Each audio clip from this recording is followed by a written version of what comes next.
नमस्कार बच्चों, राज्य शिक्षा शोध एवं प्रशिक्षण परिषद बिहार पटना में आप सभी का स्वागत है। बच्चों, हम लोग कक्षा 10वीं के विज्ञान के अंतर्गत जैव प्रक्रम को पढ़ रहे हैं।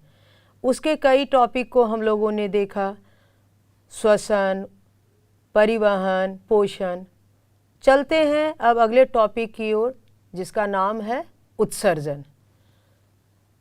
उत्सर्जन का मतलब क्या होता है?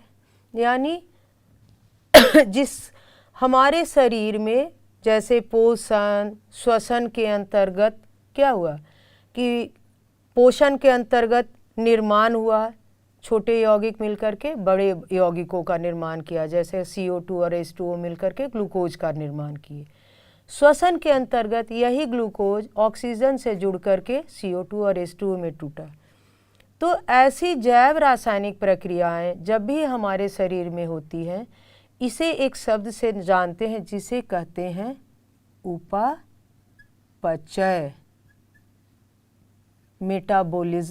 मेटाबॉलिज्म।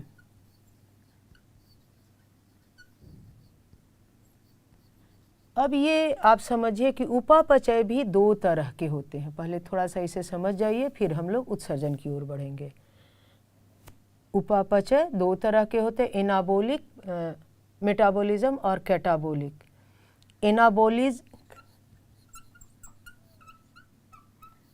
एनाबॉलिज्म यानी उपचय और कैटाबॉलिक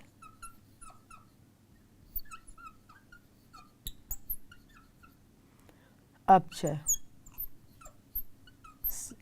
सीधे सीधे शब्दों में जानिए कि जब उपचय में बड़े यौगिकों का निर्माण होता है, जैसे प्रकाश संश्लेषण, CO2 और H2O मिले ग्लूकोज का निर्माण किया। अपचय में टूटता है, जैसे कि श्वसन।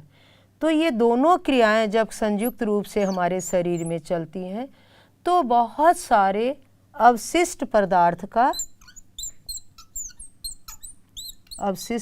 का क्या होता है? निर्माण होता है। ठीक है, ये अवशिष्ट पदार्थ कुछ क्या होते हैं? बहुत ही ज़्यादा हानिकारक होते हैं शरीर के लिए। अगर ये हमारे शरीर से ना निकले, चाहे पौधे हों या जंतु, तो ये शरीर के लिए हानिकारक होते हैं और कई तरह की परेशानियां निकलती हैं, कई तरह की परेशानियां हो सकती हैं शरीर में। तो अवशिष्ट पदार्थ और ऐसे हानिकारक पदार्थों के निकालने की प्रक्रिया को क्या कहते हैं? उत्सर्जन। तो जैसा पहले भी मैंने बताया था कि छोटे जीवों में तो डिफ्यूजन के द्वारा, विसरण के द्वारा आसानी से हो जाता है, पर बड़े बड़े जीवों में यह एक विभिन्न प्रक्रियाओं के कहने का मतलब कई अंग मिलकर के एक साथ कार्य करते हैं, तब इसे क्या कहेंगे? उत्सर्जन तंत्र। तब क्या कहेंगे? जब कई अंग मिलकर के एक साथ कार्य करेंगे तो उत्सर्जन तंत्र। तो इसमें उत्सर्जन तंत्र कार्य करता है। अब ऐसे बच्चों अवशिष्ट पदार्थ में क्या क्या निकलते हैं? जैसे श्वसन में आप लोगों ने पढ़ा है कि CO2 बनता है और प्लस H2O। तो ये H2O तो CO2 आपको जब हम सांस लेते और छोड़ते हैं तो बाहर निकल जाता है। तो कार्बोहाइड्रेट से बने इस CO2 का तो निकलना हमारे श्वसन प्रक्रिया के कारण आसान हो जाता है। अब आते हैं, जैसे सबसे ज़्यादा जो हमारे शरीर में निर्माण होता है वो प्रोटीन के ब्रेकडाउन में होता है, जिसको कि नाइट्रोजन युक्त विषाक्त पदार्थ है।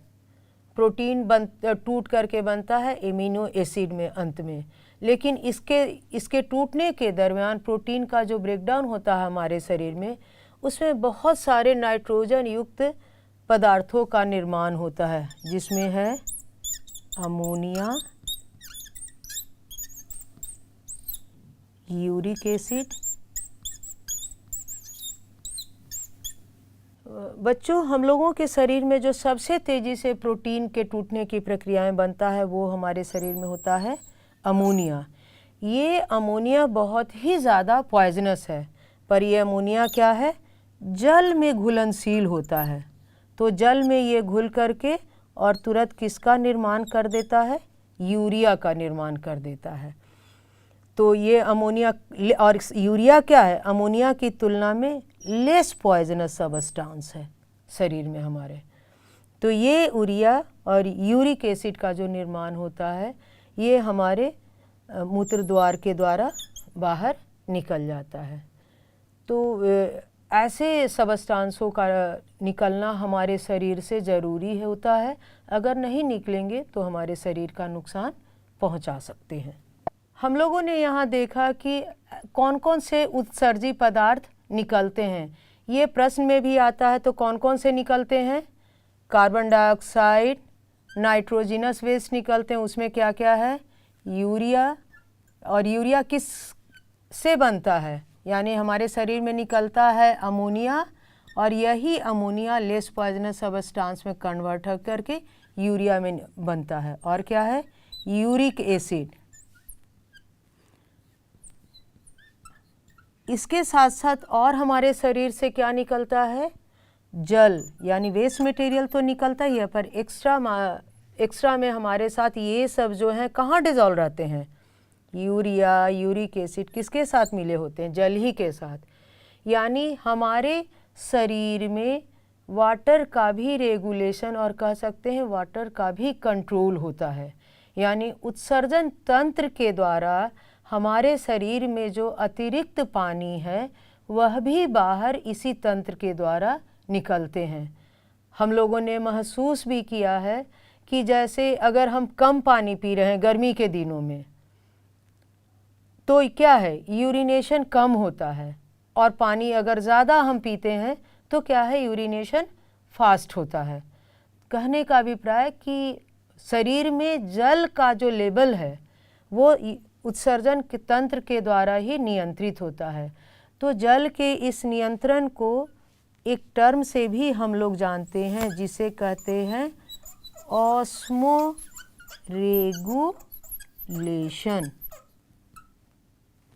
क्या कहते हैं? ऑस्मोरेगुलेशन। यानी हमारे शरीर में इस तरह से वाटर का भी कंट्रोल होता है। और जब मनुष्य जीवों में उत्सर्जन तंत्र को पढ़ेंगे, मनुष्यों में उत्सर्जन तंत्र को पढ़ेंगे, तो कैसे ये ऑस्मोरेगुलेशन काम करता है वहाँ हम लोग जानेंगे। तो हम लोगों ने उत्सर्जी पदार्थ को देखा, उत्सर्जन क्यों ज़रूरी है इसे समझा। अब बढ़ते हैं कि पौधों में उत्सर्जन क्या होता है। पौधों में तो ऐसे हम लोगों को कोई भी उत्सर्जी तंत्र दिखाई नहीं पड़ते हैं, पर तो पौधों में होता कैसे है उत्सर्जन? तो चलिए जानते हैं पौधों में उत्सर्जन को।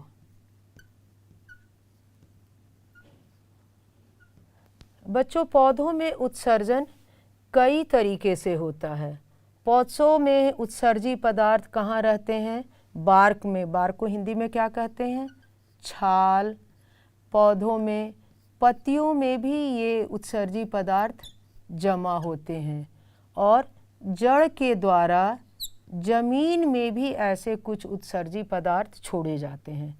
गैसों को तो हम लोगों ने जाना कि स्टोमेटा के द्वारा, या अतिरिक्त जल, ये जो ऑस्मोरेगुलेशन टर्म को आप लोगों ने यहाँ देखा, यानी अतिरिक्त जल पौधों में किस किस विधि के द्वारा कंट्रोल होता है? तो वाष्पोत्सर्जन,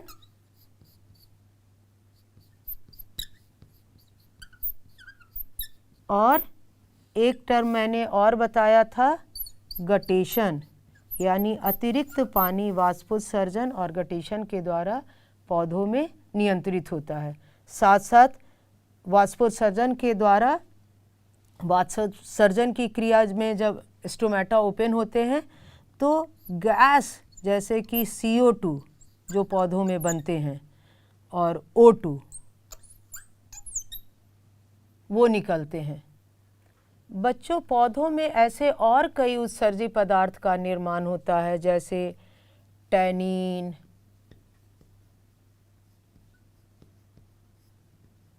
गोंद। कुछ ऐसे उत्सर्जी पदार्थों का नाम आप स्वयं भी ढूंढ सकते हैं। तो ऐसे उत्सर्जी पदार्थ पौधों के स्टेम में, बार्क के अंदर भी जमा होते हैं। जैसे टैनिन कहाँ जमा होता है? छाल में जमा होता है, और जब बहुत ज़्यादा जमा हो जाता है तो क्या होता है? आप देखते होंगे कि पौधे कुछ दिन के बाद अपने छाल को अपने शरीर से वो आसानी से अलग हो जाते हैं। ये गोंद भी बहुत जगह हम जमा होता है, और कभी कभी पेड़ों से आप देखेंगे कि निकलते भी रहते हैं, अगर अवलोकन आप लोगों ने किया होगा। बच्चों, आप लोगों ने बहुत सारे पौधों में देखा होगा कि जब उनके पत्तियों, फूलों, डंठलों को तोड़ते हैं तो उजला पदार्थ स्रावित होता है, जिसे क्या कहते हैं? लैटेक्स कहते हैं। ऐसे अपने आसपास मौजूद ऐसे पौधों का आप भी अवलोकन करिए और देखिए कि क्या आपके आसपास ऐसे कुछ पौधे मौजूद हैं। जैसे एक मैं कॉमन पौधा बता रही हूँ, कनेर, जिसमें कई तरह के फूल होते हैं, और इसके चाहे फूल को तोड़िए, पत्ती को तोड़िए, इसके बीज को तोड़िए, यानी किसी भी भाग को तोड़िएगा तो उजला पदार्थ निकलता है। ऐसे ही एक और पौधा है जिसको कि अकवन कहते हैं कॉमन बोलचाल में। आप ऐसे कुछ और पौधों को देखिए अपने आसपास कि कहाँ कहाँ से ऐसे पदार्थ होते हैं। तो ये जो लैटेक्स निकल रहा है ये भी उस पौधे का अवशिष्ट पदार्थ है, जो लैटेक्स के माध्यम से पौधों में जमा उसके वेस्ट मटेरियल लैटेक्स के माध्यम से बाहर निकलते हैं। हम लोगों ने अपने जीवन में हमेशा देखा है कि एक टाइम के बाद पौधों की पत्तियां झड़ जाती हैं, तो बच्चे पौधे अपने पत्तियों में भी वेस्ट मटेरियल को इकट्ठा करते हैं। ये पत्तियां जब पुरानी हो जाती हैं और उनमें कह सकते हैं कि अवशिष्ट पदार्थ जमा करने की क्षमता नहीं होती है, तो धीरे धीरे वो पत्तियां पीली पड़ जाती हैं, और क्या होता है? पौधे इन पत्तियों का त्याग कर देते हैं और कुछ समय के बाद ये पत्तियां झड़ जाती हैं। जैसे पतझड़ के सीजन में आप लोगों ने ज़्यादातर पौधों को देखा होगा कि ये पत्तियां झड़ जाती है। ये पत्तियों के झड़ने का मुख्य कारण है कि उसमें वेस्ट मटेरियल अब जमा हो गए हैं, उनमें और रखने की क्षमता नहीं है, हमारे डस्टबिन की तरह। यानी पत्तियां भोजन तो बनाती ही हैं, साथ साथ पौधों के लिए वो डस्टबिन वेस्ट मटेरियल इकट्ठा करने का भी काम करती है। बार्क, पत्तियां, ये सब पौधों के अवशिष्ट पदार्थों को जमा करती हैं और समय समय पर ये पौधों से अलग होते रहते हैं। साथ साथ आप लोगों ने जैसे वैक्यूल्स कोशिका में पढ़ा होगा, रसधानी, तो ये वैक्यूल्स भी जो पत्तियों में, छालों में मौजूद होते हैं, ये वैक्यूल्स वेस्ट मटेरियल को जमा करने का भी काम करते हैं, अतिरिक्त पानी, ऐसे वेस्ट मटेरियल। तो इन सब माध्यमों से पौधों के शरीर से वेस्ट मटेरियल बच्चों निकलते हैं। इसमें बहुत सारे ऐसे वेस्ट मटेरियल है जो कह सकते हैं कि मनुष्यों के लिए फ़ायदेमंद भी है, जैसे कि गोंद। बहुत सारे गोंद का हम लोग विभिन्न तरीके में इस्तेमाल करते हैं।